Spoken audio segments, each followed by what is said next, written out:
சீமான் அவர்களுக்கு வாழ்த்துக்கள் அப்படின்னு தான் ஆரம்பிக்கணும். ஈரோடு கிழக்கு இடைத்தேர்தல்ல போன முறை விட இந்த முறை அதிக வாக்குகள் பெற்றிருக்காங்க. சீமான் மேல ஒரு பெரிய விமர்சனம் இருக்கும். உங்க கட்சியில ஒரு எம்எல்ஏவாச்சும் இருக்காங்களா? ஒரு எம்பியாச்சும் இருக்காங்களா? கவுன்சிலர் இருக்காங்களா? அப்படிங்கிற விமர்சனம் வந்துகிட்டே இருக்கும். ஆனா அதையும் தாண்டி எந்த எலெக்ஷன் வந்தாலுமே நான் தனித்து போட்டியிடுறேன் அப்படின்னு தனித்து நின்னு நின்னு ஒவ்வொரு பெர்சென்ட்டா ஏத்தி இப்ப 8% மாநில கட்சியினுக்கான அந்தஸ்தும் அவர் பெற்றிருக்காரு.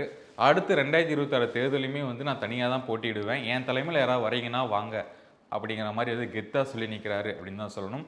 இப்ப பெரியார் சர்ச்சை, அதுக்கப்புறம் முதலமைச்சர் அவர திட்டுறது, இவரு கனிமொழி அவர்கள திட்டுறது அப்படின்னு எல்லா விஷயமே பேசி ஒரு லைம் லைட்ல இருந்தக்கூடிய ஒரு அரசியல் சூப்பர் ஸ்டார் அப்படின்னு அவருக்கு அவரே சொல்லிக்கிட்டு இருக்காரு. ஸோ அது கிட்டத்தட்ட உண்மை அப்படின்னு தான் நம்ம சொல்லணும். ஏன் இதை சொல்றேன் அப்படின்னா, எல்லா கட்சிக்காரங்களுமே வெளியே போகும்போது தனித்து நிக்கிறது உண்மையிலே ஒரு தனியான கெத்து தான். சீமான் கட்சி இந்த அளவுக்கு வளர்ந்து வந்துட்டு இருக்கு. இதை பார்த்து மற்ற கட்சிகள் கொஞ்சம் வயிற்றுச்சலா போகுது அப்படிங்கிற விஷயம்லாம் கமெண்ட்ஸ் எல்லாம் வந்துகிட்டு தான் இருக்கு. உங்க மனசுல என்ன படுதோ கமெண்ட் பாக்ஸ்ல கமெண்ட் பண்ணுங்க.